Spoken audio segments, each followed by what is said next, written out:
महबूब वा हज़रत पाक हुज़ूर सैयद वा संसार जो नूर अला नूर पाछो को न प्रिय जो ता मखन वे तस्वूर आने सीनन जो सूर सैयद करम अल्लाह करीम ओ मदनी इन मजबूर दे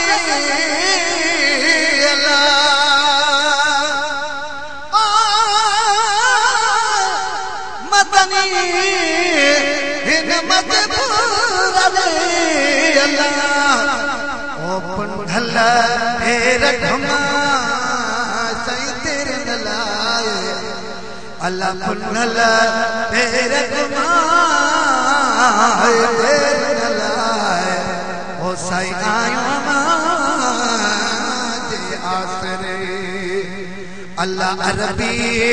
साई और तेरे नलाए मदनी तुझे हो आसरे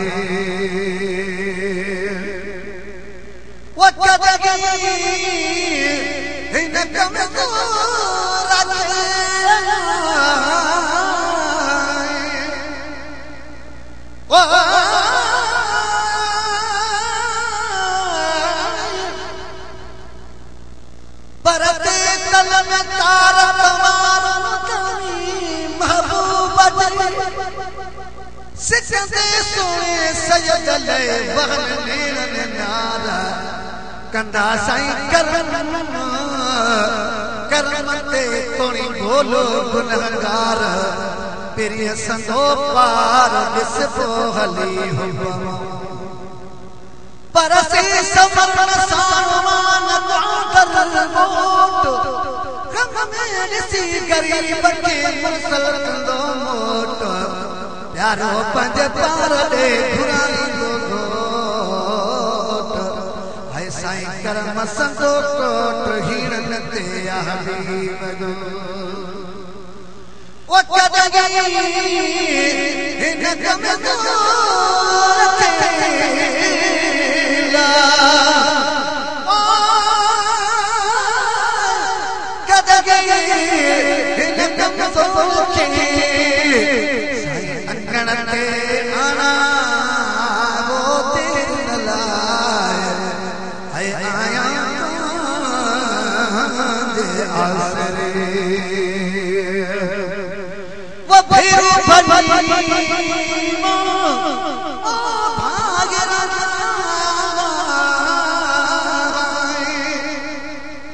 ओ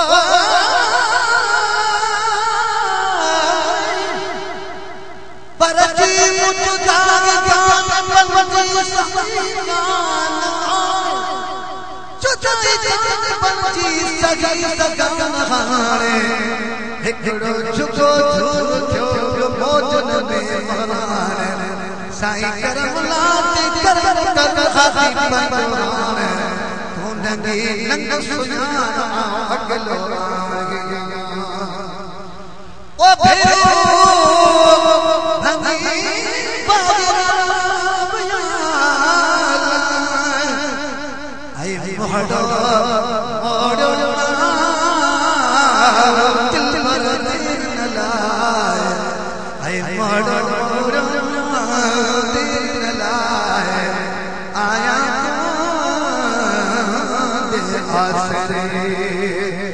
अल्लाह अरबी और साईं आया आसरे ओ तन मनो जो तला ओ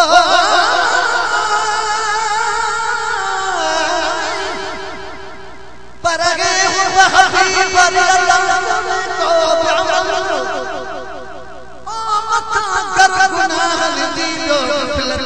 हर पल साईं तो करम कमजोर बात बेअमल जाहिल लब आया दे ओ तलमनो जो तलवनी दिला वो तड़पे थो तो आयो दे आसरे है अरबी और है आयो साईं तुझे आसरे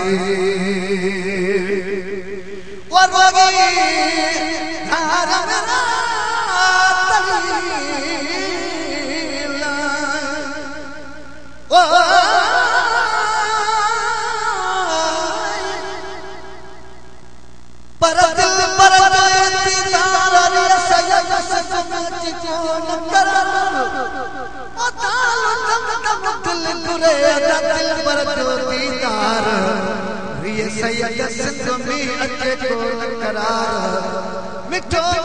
मुरसल जो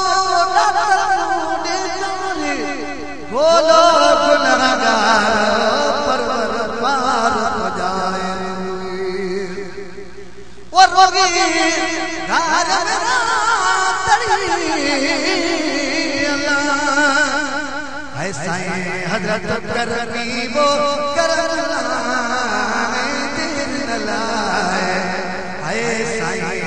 करनी सहजत करना पीर न लाए आया दे आसरे अल्लाह अरबी हो रहा उधर न लाए है आया दे आसरे अल्लाह दे आसरे